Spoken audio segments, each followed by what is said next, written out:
Você sabe o que precisa fazer, mas se cala e decide adiar seus sonhos esperando o momento certo. Todo dia é um desafio, onde você engole suas verdades para evitar desconfortos e críticas alheias. Você finge que não é com você, enquanto deixa que as expectativas dos outros moldem quem você é. Mas essa escolha de silenciar seus desejos não vem sem um preço que, com o tempo, se torna oneroso.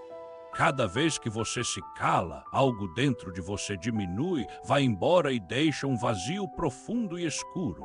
E esse acúmulo de silêncios vai criando barreiras que te afastam da sua verdadeira essência e do seu potencial. Agora, pare e pense até quando você vai aceitar viver assim, escondido das suas verdadeiras emoções. A vida é muito curta para se esconder.